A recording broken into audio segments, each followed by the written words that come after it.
Hi everyone, I hope that you are doing well, and this is my part in the video series #New Beginnings 2020.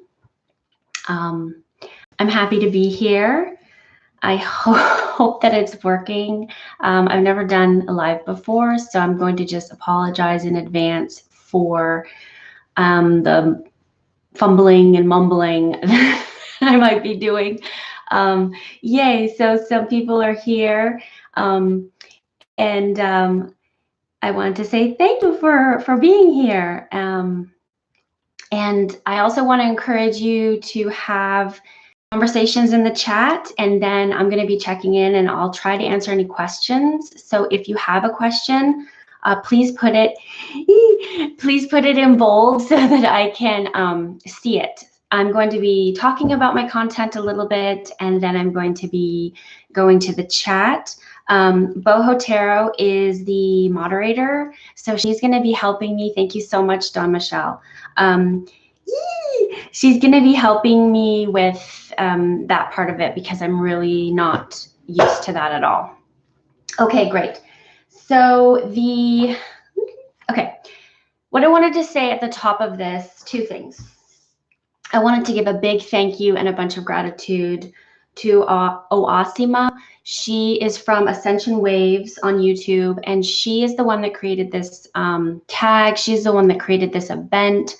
She is just a really beautiful soul. She invited all different channels from all over the world. She's very inclusive and really a great loving energy. So I wanted to send out a big thank you to her. And thank you all for those of you who are joining me here live in the chat. And also thank you to those of you who will be watching later on the video playback. I'll be putting the link to Ascension Waves below. And I might also be linking any books and decks that I talk about, and then the spreads. Wow, it's hard not to look at the chat. Okay. So yes, I'm going to talk a little, and then I'm going to go to the chat, and I'm going to keep going back and forth. Oh, I'm also going to try to remember to repeat the question for those people on the video playback, because I know it's really annoying when you don't know what they're referencing. Okay, so what I wanted to do was put my notes here, but it's going to cover my face. I don't know how I'm looking, but I'm going to be looking at my notes. So my video is Accepting Flow, the Tower and the Ten of Cups. And in the beginning of this video, I'd like to state up front that if you are dealing with a Tower moment, if you are dealing with a great sense of loss, I urge you to seek out professional mental health treatment. This video is not meant as that. This video is for entertainment and education purposes. It's like a tool, but it is not treatment. So please, if you are struggling with grief, seek out a counselor or a therapist. So I wanted to say that up front. So I've been on a really interesting journey with the Tower. And it was only when I've come to this far in my journey that I realized there's a really tight connection between, for me, the Tower and the Ten of Cups. And as I started to process it, I got more clarity around what it looks like when you have a Tower moment. That is what I've been going through. And it's not exactly what I read about in books. I'm gonna be talking about that a little bit. So sometimes the Tower is about abrupt loss. It's that lightning bolt seemingly out of nowhere, a true Tower moment. And these are times of great turmoil and pain. But sometimes, and for me, the Tower can be like a slow crumbling, brick by brick. And even though we see it happening, we're still helpless to stop it. And maybe we don't want to stop it, but that doesn't make it any less painful. So like I said, I've found that there is a link between the Tower and the Ten of Cups. The tens are about completion, and so the Ten of Cups would be about emotional completion. And then the answer of the question is, what's next after that completion? But often we want to stay in the Ten of Cups because it's a really great place. There's a lot of love and connection there.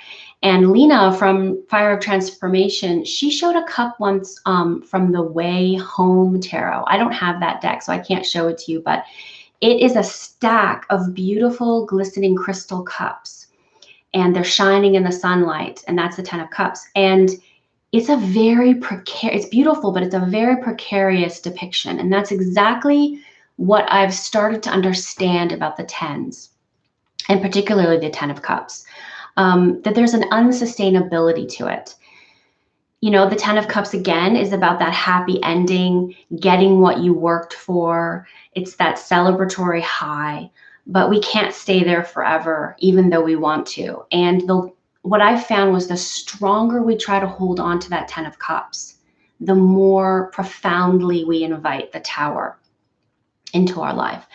So I'm gonna be going over some situations that might look like this Tower and Ten of Cups that I'm talking about. So, for example, you might be living happily ever after, except a few years into the dream, 5 years, 10 years, it no longer feels like it fits. Your dream, no matter how hard you worked for it, no longer fills you up. It drains you. And in an even more complex situation, and that's my situation, the one that I've experienced, one partner no longer feels connected to the dream that they both shared, and the other one still does. So what do you do with a dream, a Ten of Cups, when you're alone in it? And how do you navigate the changing desires between two people? And that's what we were faced. And that's what we were trying to do when we moved forward, holding the Tower and the Ten of Cups. So I'm going to pause there just for a moment. We're going to look at some Tower cards with decks that I'll be featuring with this video. And I'm going to see if anyone has any questions, please put them in bold. If I've said something that you didn't understand or you need clarification, you can also put that in bold. So I'm just going to quickly look over here and see if there's anything. So, yay, there's so many people. I'm so happy to see so many people here. Oh, I'm sorry it was hard to get the link. Yay. Okay. So it doesn't look like there are any questions. I don't want to touch it because I'm afraid I'll mess up the chat. So I'm just gonna go forward. And if anyone has any questions, then again, just put them in bold. So let's look at some Tower cards. The decks I'll be featuring, I'll be talking about them in the end or in a different section, why I think there are good decks to use, or they were good decks for me to use in my Tower. Let's see. So I'm gonna have to move my paper because I can't see myself. So, oh lordy, this is gonna be hard. I should have practiced this. Okay, here is the Japaridze Tower. And I'm sorry if it's not in focus, but I don't know how to get it in. Oh, there. I like the Japaridze Tarot for its complexity. It's, for me, when I was struggling with this, it really seemed to hold all my emotions in one. And they were not one emotion. They were a swirl of emotions. And this Tower, you can see the figure kind of diving down. But there's red, there's yellow, there's a lightning bolt, but there's also these pops. Well, I don't want to put my hand up, but there's pops of blue. And the blue for me signifies the sadness that's in the Tower. It's not just all fire and brimstone. There's a lot of sadness. And that's what I feel is really encapsulated in this Tower card, but also in the Japaridze Tarot. Another deck that has a totally different spin is the glare, I'm sorry, is the Animal Wisdom Tarot, and it's the Quickener. And what I like about that is that it gives you more of a sense of empowerment. Something important is happening. And although it's very painful, it is also the hallmark of something new. Again, I'm really sorry about the glare. So this was also a good Tower. And this is the, Ooh, that's a lot better. This is the Gypsy Palace, and this is really how I felt. I felt stretched out. I felt pulled away from my identity. I felt all crisscrossed, and I didn't know what to do about it. And I just had to keep moving forward. But this card was so important to me.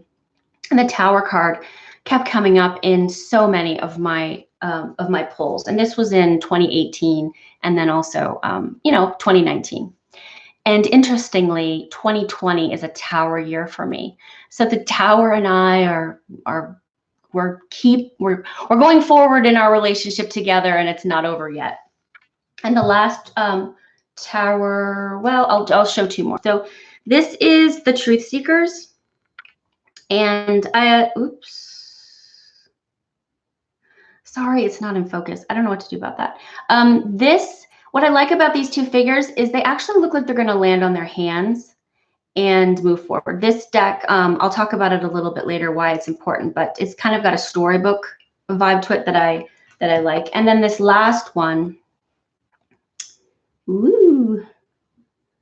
is the Animal Wise Tarot. And it says at the bottom, life, death, and rebirth. And that's exactly what is what my guides were trying to tell me in reading after reading. And I got this particular Tower a lot. Okay, so I'm going to, I think I have other Towers, but I think that's going to do it. I'm going to go and see if there's any questions, again, in bold. Doesn't look like there are any questions, so yay. Okay, so I'm going to move forward. I'm going to put my little paper back up there. And again, I'm just, for me, this slow dismantling was taking away the foundation of, I guess, my identity, what I thought I was going to be doing. And that's why I think it's a little bit different than the Death card. And I didn't get the Death card. I kept getting the Tower over and over again. And it's this disentangling of you from a person, a place, a job, an identity. And for me, it was all of those things wrapped in one really painful ball. So it's pointing to a massive emotional and physical restructuring. Okay, so now I wanted to look at some Ten of Cup cards, because like I said, these two, for my experience, and I think that now that I have a little more clarity, they do run in tandem in other ways. So for me, the Ten of Cups is about that happy ending, the embrace, the rainbow, the dancing children, but we can't stay here forever. And what I see now is that the more we try to hold on to the Ten of Cups, the more we invite the Tower. And now I see really clearly that I was definitely doing that once I stopped holding on so tightly to the Ten of Cups. I saw that the Tower was really the only way forward for us. Life is change. Love is change. Love does not stay the same. And if you try to make it stay the same, you will be disappointed. At least that's my experience of love. If we refuse to bend, if we refuse to change, if we refuse to accept what life is offering us, we will certainly suffer. So, and I also started to understand for myself, and again, all of these ideas are my experience. I'm not putting this on anyone else. This is how I navigated the Tower and the Ten of Cups, and your experience might be totally different. When we resource our sense of worth, our sense of self outside of our own self, so where we live, what we're doing with our lives, then we're in really treacherous territory. And now looking back, I can see that I was doing that. I lived on a farm. I built my house with my husband. We homeschooled our kids. We grew our own vegetables. We had a well, so we had clean water, clean air. I mean, And I was very wrapped up in that identity. And when it started to become clear to me that that was not what was going to be sustainable, it was very difficult to allow that to be. So anyway, before I move on to that, let's look at some Ten of Cups cards. So again, I mean, I have to take my notes down. So this is the Japaridze.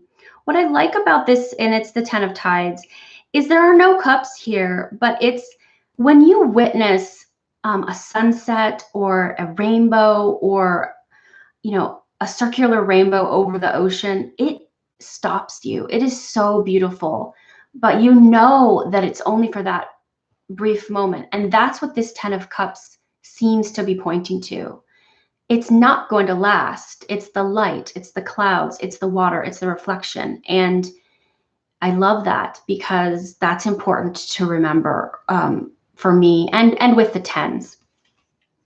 The Ten of Cups in the animal wisdom, let's see, is the hippos. And, you know, they are beautiful, slow moving creatures, but also they have quite a temper. And I think that the emotional side of the 10, you cannot stay. And if you do, tempers flare. That's what I see in this card now. And that's what I experienced with the 10. And the Truth Seekers. This is the, this is the 10 of Cups. There's just this overflow, but it cannot keep going. It's going to empty, and then you're going to have to begin again. So that was an important card for me too. Okay, so those are the 10s. And again, the reason that I decided to, I guess I'll just put this back up here. The reason I decided to do this video is because I thought that if anyone is also struggling with the Tower and the 10 of Cups, this might help them. What I also kind of want to change the direction of the video now is that I am in a space where the dismantling of my old life, that slow tower moment, that part is complete. And I'm in a new phase of my life. And it is a 10 of Cups. We are very happy in our new location, in our new home, in our new neighborhood, but I'm still grieving the loss of that old life. And I navigate that grief and loss with the joy of this new city and how happy my family is, particularly my partner. And so sometimes it's difficult because I will still be grieving and they are so happy. That's a tricky, difficult transition. So I'm going to go into more of the tools that I used to navigate these kind of choppy waters of holding these two big emotions at the same time. I'll have some deck selections, but I want to say just use the decks that you feel called to use in your collection. I'm not trying to get anyone to buy anything. I think that all decks could be helpful, but I'll be pointing out why some of these did help me. Okay, I'm gonna give some spreads, but I gotta be honest, I am not really good at creating spreads. I just, I use these spreads for myself, and you might find them helpful, and then some journal prompts. Okay, so I'm gonna check and see if there's any questions. Still no questions, so yes. Yes, okay. So yeah, I mean, as you get older, I think that you come to realize, of course, we hold grief and joy at the same time. I was speaking with a friend of mine when I was talking to her about that I was going to do this video, and I was explaining what it felt like. And the analogy that I came up with was it's as though you've just lost your beloved grandmother, someone who filled you up with so much love, and she was very old and it was time for her to go. but you miss her so much and you didn't want her to go. And now that she's gone, you feel like a piece of your heart is kind of missing. But then right after that, a new puppy comes into your life, a puppy that's full of joy and laughter and love, and everybody is around the puppy. And so you're just holding these two really disparate feelings, but really that's life, isn't it? If you're really feeling life, that's life. Yes, I wanted to talk about that. And I wanted also to say that every great transition in a life, and often when it's painful, I have found leads you to another stage of your life that you couldn't even know was possible prior to this. So sometimes this feels good, and sometimes it feels bad. Sometimes it just feels really like, I don't want this, but you have it anyway. It's a mixed bag. I have a really interesting relationship to change. I moved a lot as a kid, and I'm always on the lookout for new things to study. I'm a Sagittarius sun with a Gemini moon, so I'm just all over the map. But what I find interesting is that it was me. I was the one that realized we were going to have to move from our beloved farm, from our house that we built. And my husband did not see it at first. And it took a long time for me to convince him that we needed to at least entertain this option, because we were so vested in that home, in that land. He couldn't see beyond it. He was like, we're just going to stay here. This is our forever home. We built this from the ground up. And I saw that he was not happy. And even though it broke my heart, I convinced him to at least look at it as an option. So that's also very confusing internally, to advocate for something that is so painful for you, but necessary for those you love. And so that's what was happening, and that was me kind of just dealing with what I saw to be the best way for us. When it became clear to me, when he was like, okay, I'll think about it, I realized I was going to be holding grief and maybe potentially, excitement or joy at the same time. And so I did seek out a therapist. I got counseling because I needed someone to help me process that. And again, I would suggest anyone who's really struggling with these to do the same.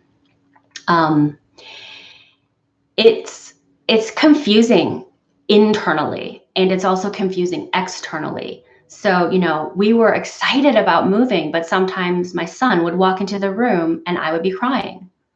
And he knew I wanted to move, but he also knew that I was really processing deep feelings. Okay, so now I'm going to check back in the chat. I don't see anything in bold. So I see more people, and yay. Yes, seeking help. I have to remind myself to say what I'm looking at. So life is bittersweet, says the Tarot Alchemist. Yes, that is so true. And I'm glad Lisa is feeling a little bit better. And counseling is such a nourishing practice, said the Woodland Hag. And Kirsten says seeking help is a good idea. And that is all very true. I would highly recommend that. It really helped me a great deal. Okay, so now I'm going to move on to the steps that helped me. For me, it was kind of recognizing these 4, I wouldn't really call them stages. They were just more like rooms. Rooms that I would enter. I would spend some time in the room, and then I would go to the adjoining room. And I was constantly, and am still constantly, cycling through these different rooms. The first room was the room of letting go, realizing that what I thought would last forever just was not going to. And I needed to learn to let things that I thought I was going to have time to do, letting that go. And that was really painful for me because I wanted to watch my land. I wanted to watch the trees grow bigger than me. And they did. They were bigger than me when we left. But I mean, I wanted it to be like a forest. I thought I was going to have time to watch that, and I didn't.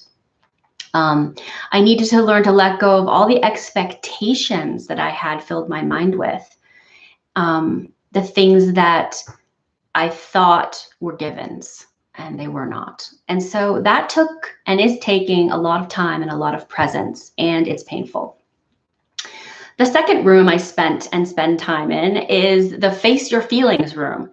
And this is just allowing yourself to be sad, allowing yourself to be angry, allowing yourself to be confused, to be mixed up, but to face it, so that for me, I was not taking it out on my children, taking it out on my partner, taking it out on strangers that I would meet at the grocery store. So just facing my feelings, holding them, and just allowing them to be. And that was really important.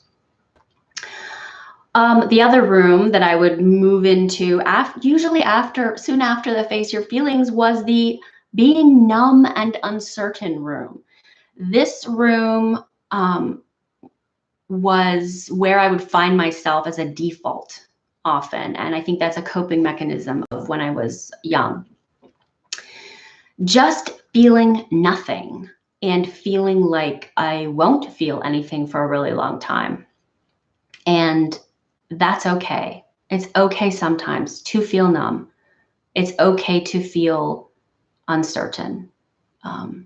And like you don't want to make any decisions and you don't want to think about the future. You just want to veg out.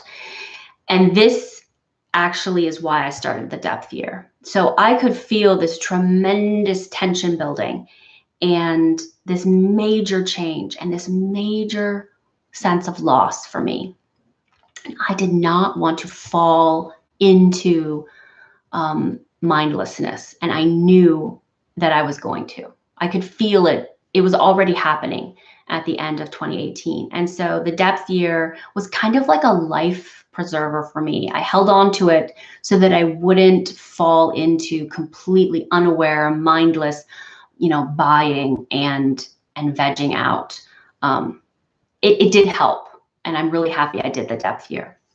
So that's what that room is about. I wanted to try to stay present even when I was so filled with uncertainty. I would say that for me, uncertainty is one of the worst feelings. I can face fear, I think because I have fear almost all the time, but uncertainty, I absolutely hate it. I want to nail down the details. I want to figure out what I'm doing next. And I think that's also why I was the one that realized we needed to move. Because the uncertainty that I could feel like, okay, we got our dream, but it's not feeling good anymore. This was after 10 years. It's not feeling good. What are we going to do? And I will, in order to move forward, I will do almost whatever it takes, which was moving. Okay, and then the last room.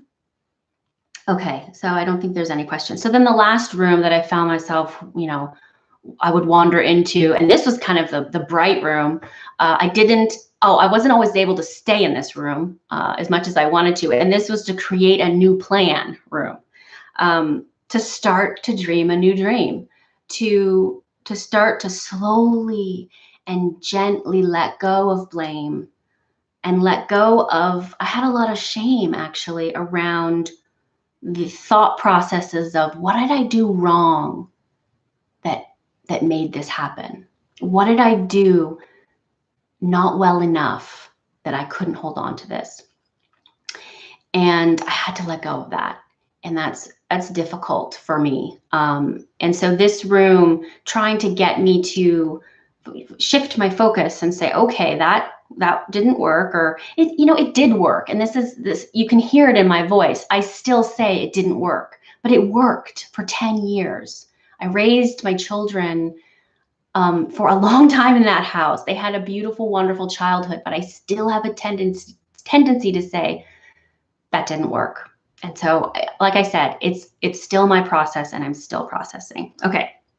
So it's hard and slow, but this room, the Create a New Dream room, is vital. It's really important to, when inspiration peeks up its little head and like whispers in your ear, to listen, to hear it, and to give yourself a second chance or a third chance or a fourth chance. Okay, so I'm going to check in a little bit with the, oh, I cycled through these rooms. I think I said that many times, and I still do. Okay, so I'm going to go look over here, see if there's anyone. Okay, no. Chicken Little. Yes, I get to be Chicken Little too. That is absolutely true. And I'm like I said, I will go in and be like, we've got to change this. Let's do it. Let's, throw everything in suitcases and go now. But things. Also, I will say that is what was one of the hardest things about this transition is this.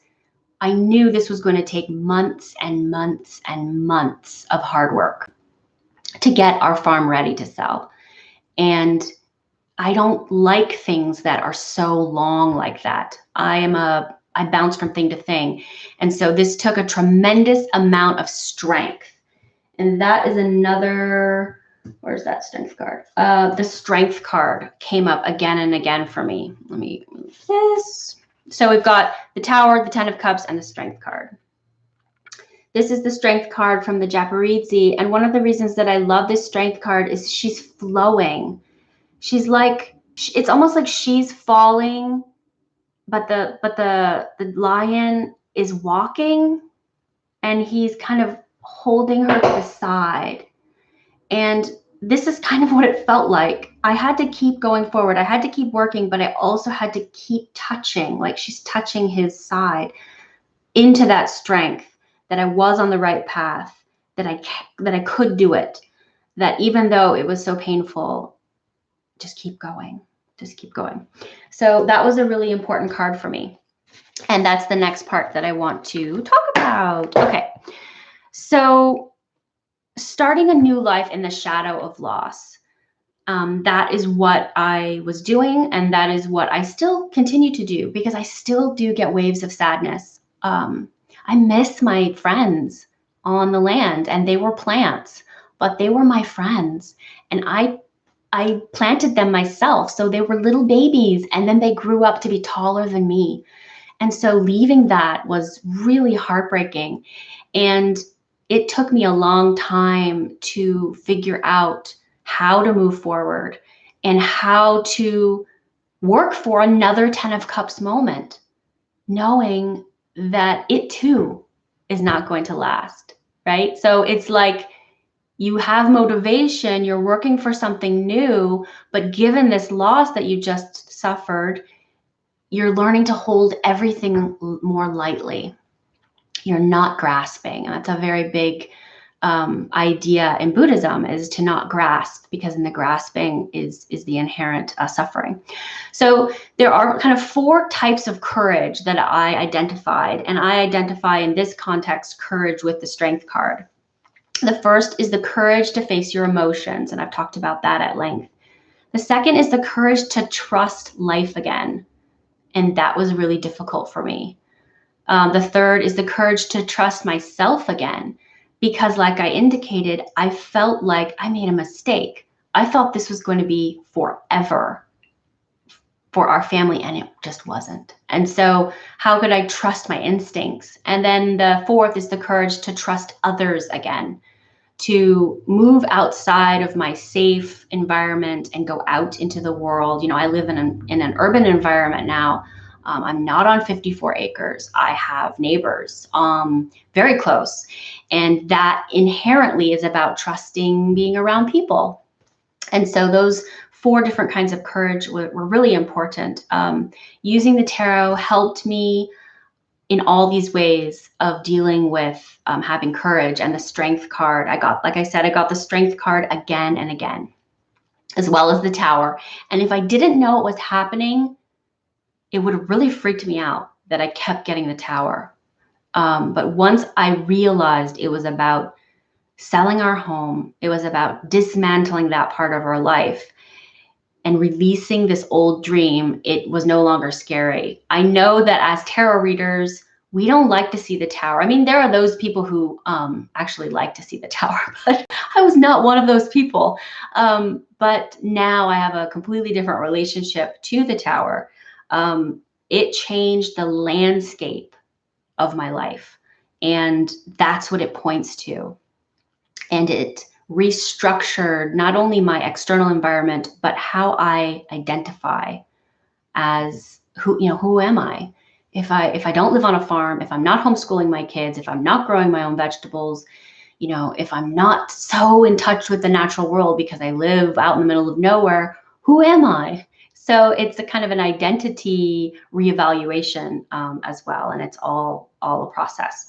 So yes, uncertainty is one of the most difficult things for me to handle. And numbing out is, I think it's so easy now to numb with all the different various platforms. I will say that even though I was on a depth year, so I didn't go into like mindless buying, I definitely watched YouTube and scrolled through Instagram way more than I ever have before. And so I did definitely engage in numbing, but it also helped me, frankly. It helped me realize that, life is moving forward and people are doing interesting things, and I could do interesting things too, just that weren't, a part of that. Yay! Yay! I'm so glad to see you. So Lena from Fire of Transformation just came on, and she's the one that showed me that tower. And when Lena showed that, sorry, not the tower, the stack of 10 cups, and they're so beautiful. When I saw that card, I think that was the seed that was planted for this video, because that precarious card reminded me of the tower. And I never put the two together before, because the Rider-Waite just seems so like, ooh, happily ever after, but it was really, really important. So yeah, so I find it really interesting. So Lena was just talking about how sometimes it's really practical, like the tower can be pointing to physical things. So if her blood sugar is off, or I could also see it indicating if your blood pressure, because it's got this like, let me put this down. It's got this kind of energy. Like if you're so mad that it looks like your head is going to pop off, and your blood pressure is just really out of whack, that could also be a tower moment. Be careful, because this is definitely very hard on your heart, which again, you can interpret that symbolically. It's hard on your heart and your spirit when you confine yourself to this static structure, which in this particular deck doesn't even have people in it, which actually I like, but I'm gonna talk about this in a little bit. Okay. So again, if you have any questions, put them in bold. And of course, I just, you can talk to each other, and that's really fun.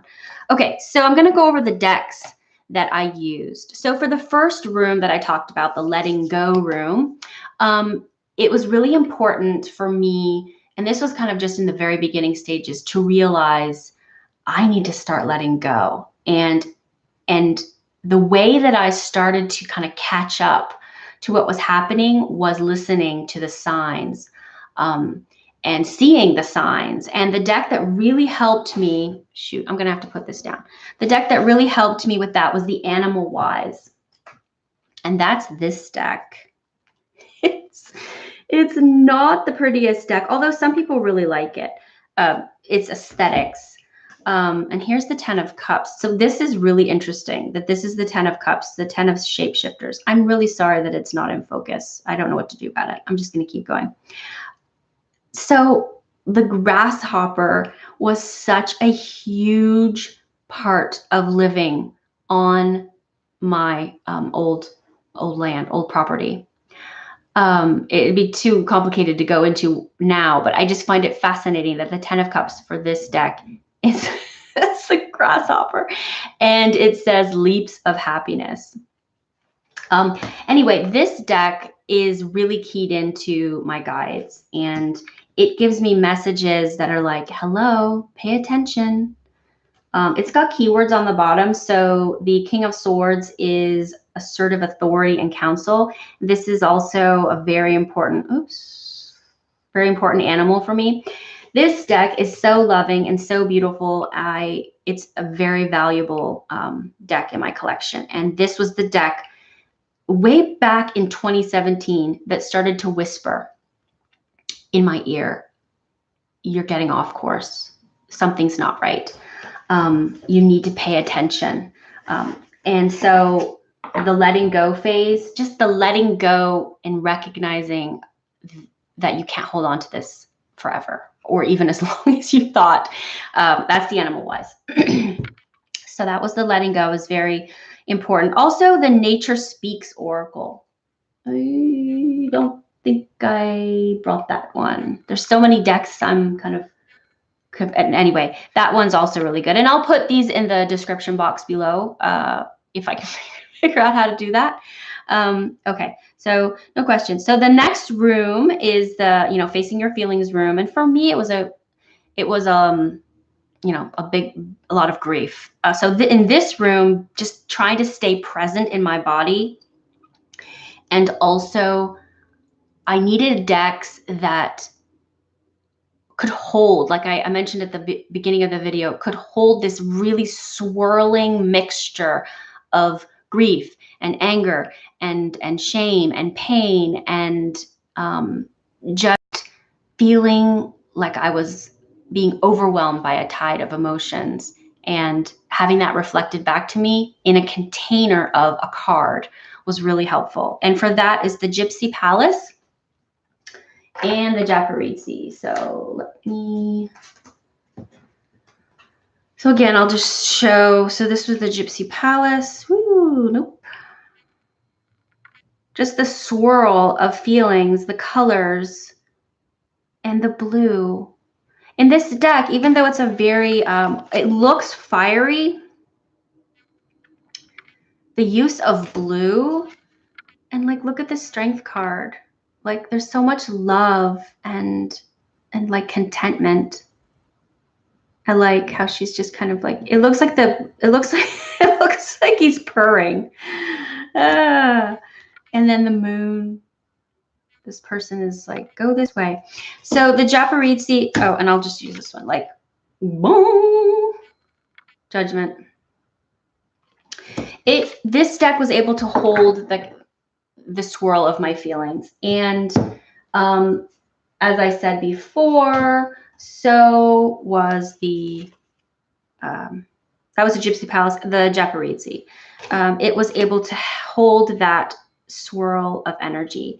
And I said on Facebook that the Japaridze looks kind of soft on the outside, but it has like a fiery center.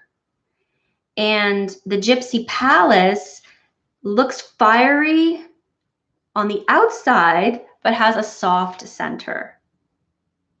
At least that's how I experienced it. And this card, oh my gosh, this card, if I could get to show you, I love it so much. It's just, okay. So that's the Japaridze, and again, able to hold that swirl. So that's for the Facing Our Feelings room. That's the deck that I used a lot. And if you can't get the Gypsy Palace, the Japaridze is out of print right now, but they are republishing it. I would say that the Tarot del Fuego would be a good mass market substitute, because that deck is full of like swords and eyes and just all these feelings. And sometimes that's how you feel. You're just like this big bag of emotions. Okay, so in the third room, the numbness and uncertainty room, I used the Truth Seekers. And the reason I used the Truth Seekers is because it's a pip deck. And when I am feeling numb and uncertain, I prefer pip decks because they are not so busy. and they don't overwhelm me. So sometimes I don't need my crazy, confusing feelings mirrored back to me. I need some space and some clarity. And I would say the Marseille decks would also work well. But I liked this deck because it has that kind of storybook feel, and it gave me a feeling of safety. I'm really sorry that these are not in focus, but so that was the Truth Seekers, and that's for the numbness and uncertainty room. Also, the Animal Wisdom. I've talked about this deck. It's so loving. It's so sweet.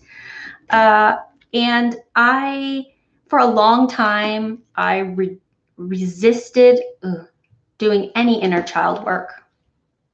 I was like, I don't need to do that. I'm perfectly fine. But it turns out that I did need to do a lot of inner child work. And this deck is so loving, and it gives my inner child a big hug. And I've also talked about how the Chrysalis Tarot connects to my inner child, but with that deck, I actually use it to work with my shadow that's connected to my inner child. Okay. And then for creating a new vision, so this is the room where you're inspired and your creativity is starting to like wake up. That would be the Voyager. Ooh, glare. So the Voyager is just full on, but I find that it makes me, it like wakes up my inner imagination. It definitely wakes up my art brain. And art is very therapeutic. So that's the Voyager. Then the other deck that I really liked for this creativity and kind of reawakening of possibility. That's another thing, to let go of what was old and then open your mind up to possibility, is the Lioness. This is the Tower. The Lioness Oracle and Tarot, or Tarot and Oracle. I like how it looks like a Hindu statue, and then her head is flowers, and there's these like asteroids. You know, the Lioness, just, I understand it, even though it doesn't make any sense visually, kind of. Because so this is the 10 of Cups, but you're like, well, no, this would be the Ace of Cups. But actually, that really works for me, and I can't really articulate why. But that's the Lioness, and it's really good for starting to create a new vision for what you want for your life. Okay, so we've got, it looks like 10 minutes. Again, I'm not particularly adept at spreads, and I'm trying to think, should I share with these? Okay, I will share my spreads, but like I said, they're not that wonderful, but I use them quite a bit. So the first spread that I used was Letting Go spread, and it's just 3 cards. The first card is what needs to be released. The second card is what needs more time to process. And the third is what needs more attention and love. I think it's really important to recognize that just because you want to let go of something doesn't mean you're going to be able to. So having that number 2 slot, that's what needs more time, allows you to just, okay, I'm not ready to let go of that yet. Sometimes I think that we try to jump over steps, and you can try to do that, but you'll have to retrace them, or you'll just be going over it again. The second spread is the Mourning and Sadness. For me, it's just, I wasn't so much angry as heartbroken. And so the number 1 position for this is what hurts most from the past. Number 2 position is what hurts most in the present. And the number 3 position, again, is what needs more time. I'm an impatient person. I don't like things that move slowly. And again, I don't like uncertainty. And so this, what needs more time, what needs to process more, it is me trying to reparent myself and say, okay, I know you just want to be done with this, but that's actually not what's going to happen. You have to process. You cannot run ahead. You cannot always rip the Band-Aid off and force the wound to heal as much as you want to do that, which is kind of what I do. And then the third spread is Uncertainty and Numbness. And these, again, have 3 positions, but instead the question is, what are my guides trying to tell me? And in position 1, we have the body. In position 2, we have the mind. And in position 3, we have the spirit. So what are your guides trying to tell you about your body in this time of distress, in this time of grief? What are they trying to tell you or remind you about where your mind should be? And then the third is for spirit. What do you need to do to fill your spirit or to assuage this pain that you might be feeling? And also, which is also really important to me, and the Animal Wise reminds me of that, is there's a much broader picture. There's a much larger story going on. You know, I thought my story was going to be there on that land, on that farm, in that house that we built. But there was a much bigger picture that I couldn't see. I see it now, but I couldn't see it then. So to sum up, I wanted to say that the Tower is really the breakthrough to allow another 10 of Cups, a different 10 of Cups to come. If you try to hold on to the old 10 of Cups, you can never allow the new 10 of Cups to come. And also, when you have gone through the Tower, you realize that holding things more lightly is really the only way to go. It's really the best way to go.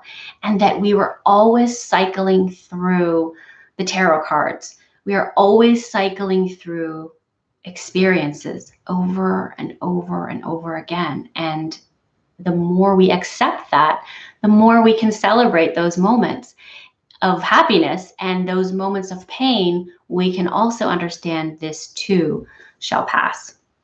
So let's see. I wanted to talk about 3 Tower cards really quick because I thought it was really interesting. So when you look at old Marseille decks, and this is the Spanish Tarot, what you'll notice, it's not in focus. What you'll notice is that the leaves are coming out of the Tower. And Kasia from Tarot Map, I think she's the first person that I ever saw that talked about this. And what I feel that this is saying is there's something that the Tower was containing that needs to be let out. And that is your new life that's calling you.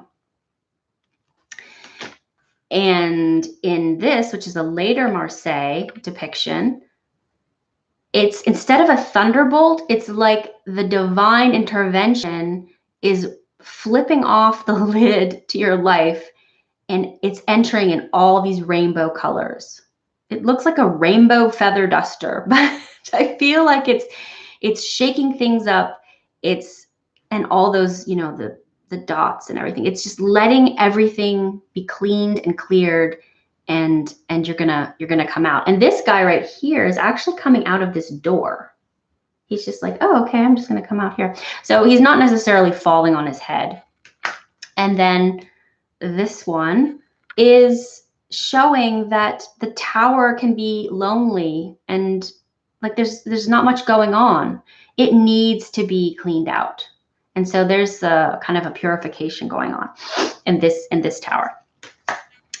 Okay, so one of the things I wanted to talk about in closing is that there's this relationship between the Tower and the 10 of Cups, and they kind of, you know, cycle around each other. So in order to have a new 10 of Cups, maybe you need to experience a Tower, maybe not.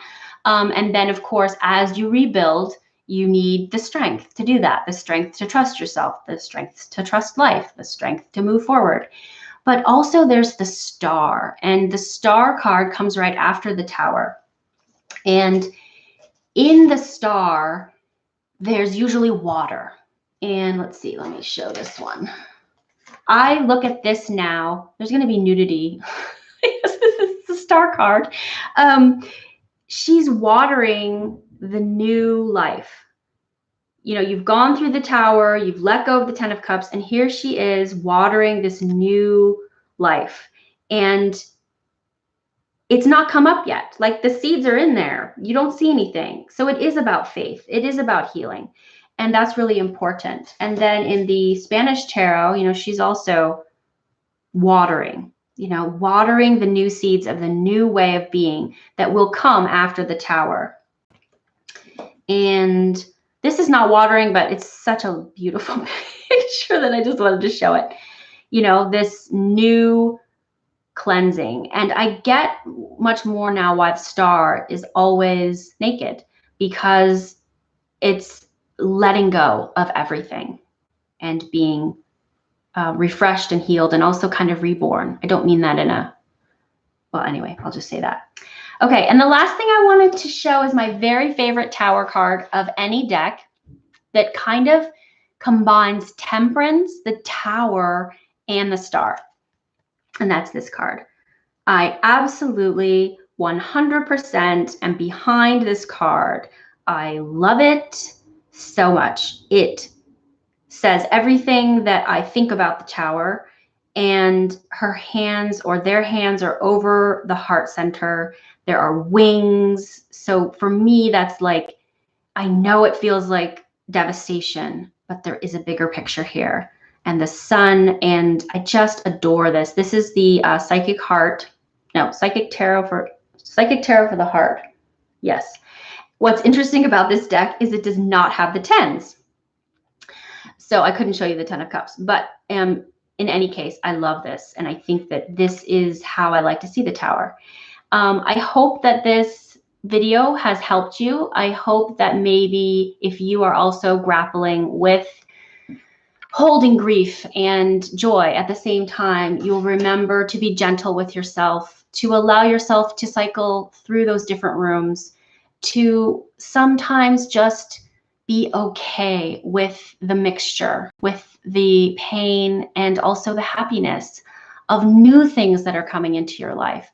And if you're feeling like you can't feel any of those new things, I really encourage you to go to those decks that speak to your inner child, because in those decks, you will probably or maybe be able to tap into that hope and joy that you had as a child. So I want to thank you so much. I don't see any questions, but I'm so happy that so many people came. I wish I could have participated in the conversation that was going on in the chat. It's hard to, you know, obviously I can't, but I'm really glad that that you came and saw some of it. And I will be busy now going back and watching the videos that were live while I was asleep, and then there's going to be more. So I encourage you all to, you know, go to the next video. I think that they're really fun and interesting. And I thank you all so much for coming. I'm going to cry. It's been a very difficult transition for me. And oh, we do have a couple questions. So somebody's calling me from Chico. I don't know what that is. Okay, so we do have some questions. Do we have any questions? Let's see. Oh, I have a question. Karan Talak. Thank you so much. Where's your question? Oh, my number 5. Tower is 5 letters. What do you think? Yes, the Tower is 5. So for me, the 5s,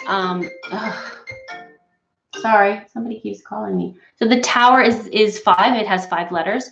For me, the 5s are all about, we only have 1 minute. They're all about change and conflict. They're also, you know, 5 fingers of your hand. It's a very human number. And so I think that it's important to remember that we are all on a human journey. We learn, we grow, we change, and to remember that you cannot stay in the 4, the stability of the 4. You have to move on to the 5, you know, to get you to the 6. So that's what I think about the 5. So yay, bye. Thank you so much, and I hope you have a beautiful rest of your day or evening or wherever in the world you are, and I will talk to you again soon. Thank you so much. Bye.